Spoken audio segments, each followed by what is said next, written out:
Hora da prestação de serviço aqui no Balanço Geral, como toda terça-feira. Está aqui a doutora Daniele de Lara, neurocirurgiã. Doutora, obrigado pela visita mais uma vez. Boa tarde. Obrigada, ótima tarde.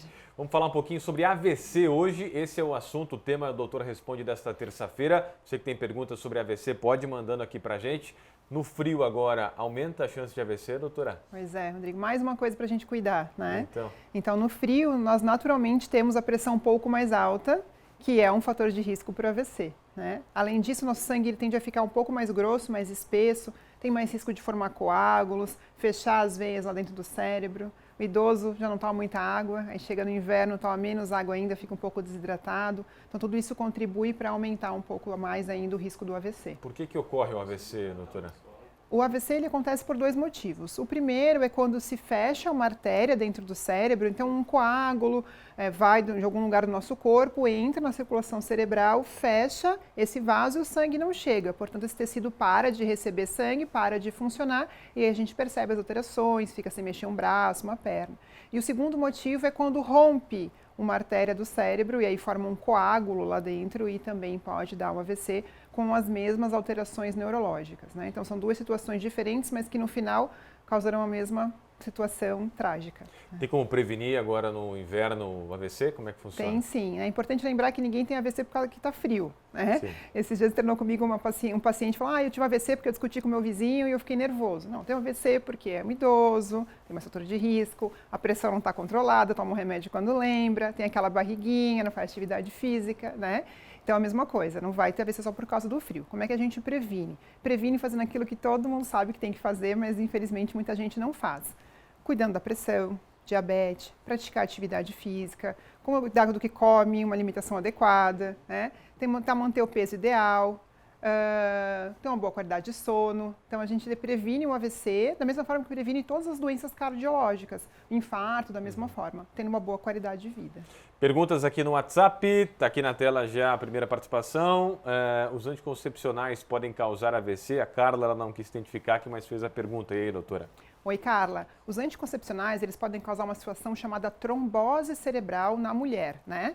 Então, nós mulheres temos mais chance de formar coágulos por questões hormonais. Em algumas mulheres, o uso desses hormônios pode causar essa situação, em que ao invés de fechar uma artéria, fecha uma veia do cérebro e dá os mesmos sintomas de perda de força, tudo mais. Então, se você tem histórico na família, se você fuma, é muito importante observar com a sua ginecologista uma outra forma de método anticoncepcional. Mais uma participação aqui na tela. Pedro, obrigado Pedro pela pergunta. Minha mão ficou uma semana formigando. Fui no médico, ele não me diagnosticou. Depois de algum tempo acabei tendo AVC. Será que ele não podia já ter desconfiado no começo que era um AVC? É um sintoma aí, formigamento da mão? Doutor, o Pedro que mandou aqui essa questão. Olá, Pedro.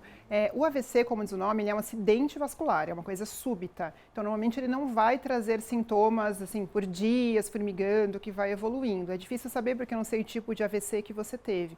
Mas, gente, novamente, tem sintomas, alguma coisa diferente, é muito importante procurar um médico da sua confiança. Se for sintomas neurológicos, falta de força, falta de sensibilidade, alteração da fala, movimento do rosto, equilíbrio, procurar então um neurologista, um neurocirurgião para fazer uma avaliação adequada para um especialista. Esses sintomas que a doutora falou, isso são poucos minutos, poucas horas, poucos dias antes do acidente? Como é que é, doutora? São sintomas súbitos. Então, quando acontece a oclusão, o fechamento dessa artéria ou a hemorragia, subitamente o paciente então inicia com esses sintomas. Então, pode ser desde uma tontura repentina, como o Renato Aragão teve recentemente uma situação assim, um braço que parou de funcionar, a boca que ficou torta. Tenho pacientes que estavam no cabeleireiro conversando e daqui a pouco começou e teve um AVC.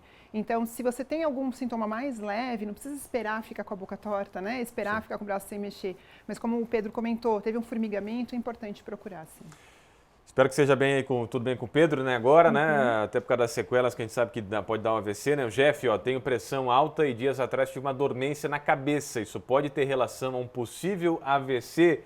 E sobre sequelas também, já aproveitando aqui essa pergunta, já que eu entrei no assunto, como é que funciona isso, doutora? Jeff, a pressão alta por si já pode dar dor de cabeça intensa e dormência na cabeça. Então, eu imagino que tenha sido da própria pressão alta, não que isso seja um AVC, tá? É muito comum os pacientes irem no consultório, tenho muita enxaqueca, onde é que dói a sua cabeça? É sempre aqui atrás, vou medir a pressão, primeira coisa, a pressão está lá em cima, né? Então, é importante observar se essa tua pressão está bem controlada, porque ela é um dos principais fatores, aí sim, para ter um AVC por conta da pressão. Em relação às sequelas elas podem ser temporárias ou definitivas, vai depender do tamanho desse AVC, pegou uma veiazinha pequenininha, uma coisa maior, do atendimento que foi feito, se foi AVC hemorrágico, isquêmico, mas fato é, ninguém quer correr esse risco de ter uma sequela, seja ela pequena ou grande, né? Então vamos cuidar da nossa saúde, praticar atividade física, não fumem, evitem ingerir muita gordura, tentem manter o peso corporal adequado, se tiver pressão alta, é só quando eu fico nervoso, mas é alta, então tem que tratar igual, né? O diabetes, vamos cuidar, tá bom, gente? E não faltar nas consultas, como a gente viu na Por favor, os pacientes ficam meses esperando uma consulta, às vezes o dia que você faltou, uma outra pessoa que estava precisando muito poderia ter aproveitado esse momento, né? Daniele, obrigado pela visita aqui mais uma vez, até a próxima, tá bom? Muito obrigada. Terça que vem tem mais, Doutor Responde aqui na tela do Balanço Geral.